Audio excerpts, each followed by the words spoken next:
पिताजी जल्दी चलिए, वरना मैं आज स्कूल में देरी से पहुंचूंगा। मेरी टीचर बहुत गुस्सा करती है। हाँ हाँ बेटा, अभी चलते हैं, बस 2 मिनट रुको।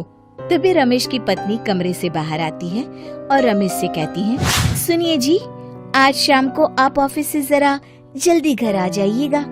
याद है ना, आज आपको मुझे शॉपिंग कराने के लिए लेकर जाना है। अरे भाग्यवान, इस महीने हाथ जरा तंग है। मेरी मानो तो शॉपिंग का विचार कुछ दिनों के लिए अपने दिमाग से निकाल ही दो। मैं तुम्हें अगले महीने पक्का शॉपिंग कराने ले जाऊंगा। अभी मुझे चलना चाहिए, वरना राजू को स्कूल पहुंचने में देर हो जाएगी। देखिए जी, अब आपके ये बहाने पुराने हो चुके हैं। मैं कुछ नहीं जानती। आज शाम को मुझे शॉपिंग करने जाना है, मतलब जाना है। आगे आपकी मर्जी।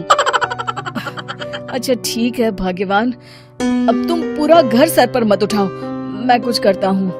इतना कहकर रमेश अपने बेटे राजू को लेकर वहाँ से चला जाता है। घर से निकलने के लिए रमेश जैसे ही अपनी मोटरसाइकिल शुरू करता है, तभी उसकी माँ उसे आवाज देकर कहती है, अरे रमेश, आज शाम को मुझे कुछ पैसे दे देना। याद है ना, मैंने तुझसे कहा था कि मुझे मंदिर में चढ़ावा चढ़ाना है। अरे माँ, मेरी तनख्वाह आने में अभी 10 दिन बचे हैं। अभी मेरे पास बिल्कुल पैसे नहीं है। हाँ, मेरी तनख्वाह मिलते ही मैं तुम्हें पैसे दे दूंगा। रमेश की माँ चिढ़कर कहती है, अरे तेरा दिमाग तो खराब नहीं हो गया? मैंने तेरे भरोसे मंदिर के पुजारी जी से वादा कर दिया है और तू कह रहा है कि पैसे नहीं है। अब मैं पुजारी जी को क्या जवाब दूंगी? तुझे तो मेरी इज्जत की भी कुछ परवाह नहीं है। अच्छा ठीक है माँ, अब तुम गुस्सा मत करो, मैं शाम तक कुछ इंतजाम करता हूँ। इतना कहकर रमेश वहाँ से चला जाता है। फिर दोपहर को जब रमेश अपने दफ्तर में बैठा होता है, तब उसे अपनी पत्नी और माँ की बातें याद आती हैं। रमेश अपने दफ्तर के एक साथी मोहन से कुछ रुपए उधार मांगता है। अरे भाई मोहन, मेरा एक छोटा सा काम कर दो, मुझे कुछ रुपयों की सख्त जरूरत है। मुझे कुछ दिनों के लिए क्या तुम रुपए उधार दे सकते हो? अरे रमेश भाई, मैं तुम्हें पैसे उधार तो दे सकता हूँ, लेकिन मुझे वक्त पर पैसे लौटा देना। वैसे भी मेरा मानना है कि दोस्ती यारी में कभी पैसों का व्यवहार नहीं करना चाहिए। ये कहावत तो तुमने सुनी ही होगी कि उधार प्रेम की कैंची है। मैं नहीं चाहता कि पैसों को लेकर हमारा रिश्ता खराब हो। अरे मोहन, तुम बिल्कुल चिंता मत करो, मैं तुम्हारे पैसे वक्त पर लौटा दूंगा। फिर मोहन रमेश को पैसे दे देता है।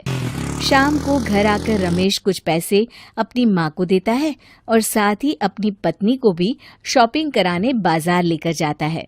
रमेश की पत्नी और उसकी माँ का स्वभाव जरूरत से ज्यादा खर्चीला होने के कारण दोनों हमेशा बेवजह पैसे खर्च करती हैं।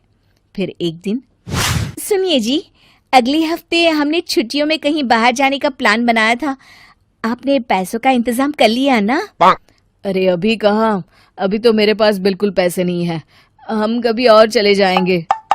देखिए जी, मैंने सभी सहेलियों से कह दिया है कि मैं बाहर घूमने जा रही हूँ। अगर मैं नहीं गई तो सब मुझ पर हंसेंगी। आप कहीं से भी पैसों का इंतजाम कीजिए जी। इतना कहकर रमेश की पत्नी वहाँ से चली जाती है। वहीं दूसरी तरफ रमेश की माँ भी तीर्थ यात्रा जाने की जिद करती है और रमेश से पैसे मांगती है। फिर अगले दिन रमेश एक सेठ से पैसे उधार लेकर अपनी पत्नी और बेटे को घुमाने ले जाता है और अपनी माँ को भी तीर्थ यात्रा पर भेज देता है। लेकिन जैसे ही रमेश अपनी छुट्टियां बिताकर वापस आता है, कर्जदार उसका जीना मुश्किल कर देते हैं। इतना ज्यादा कर्ज एक साथ अपने ऊपर देख रमेश काफी परेशान रहने लगता है। फिर एक दिन राजू की स्कूल की फीस वक्त पर न भर पाने के कारण रमेश को स्कूल में बुलाया जाता है। स्कूल के प्रिंसिपल साहब रमेश को सख्त हिदायत देते हैं कि अगर वक्त पर स्कूल की फीस नहीं भरी गई तो उनके बेटे का नाम स्कूल से काट दिया जाएगा। अपने बेटे की स्कूल की फीस भरने के लिए रमेश अपने दोस्त गिरधारी से कुछ पैसे उधार ले लेता है और स्कूल की फीस भर देता है। रमेश की माँ और उसकी पत्नी खर्चे और घर की जिम्मेदारी संभालते संभालते धीरे धीरे रमेश पूरी तरह कर्ज में डूब जाता है और तभी एक दिन दफ्तर में काम करते समय रमेश की तबीयत अचानक बिगड़ जाती है और वो बेहोश होकर गिर पड़ता है।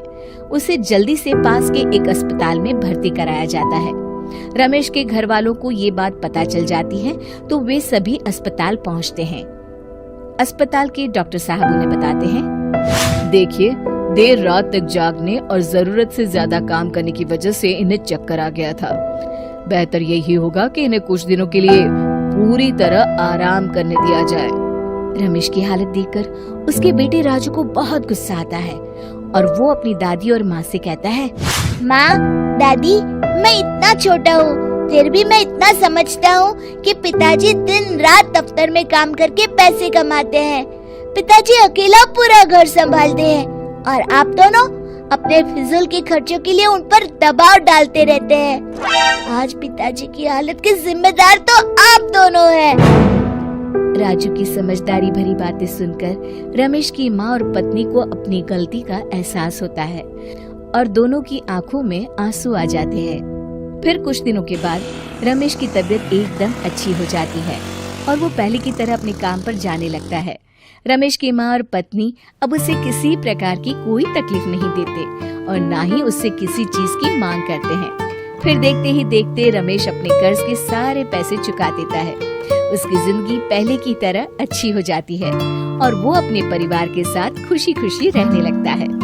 शिक्षा, हमारे रिश्ते एक तराजू की तरह होते हैं जिसकी दोनों ओर जिम्मेदारी और समझदारी का वजन बराबर होना चाहिए।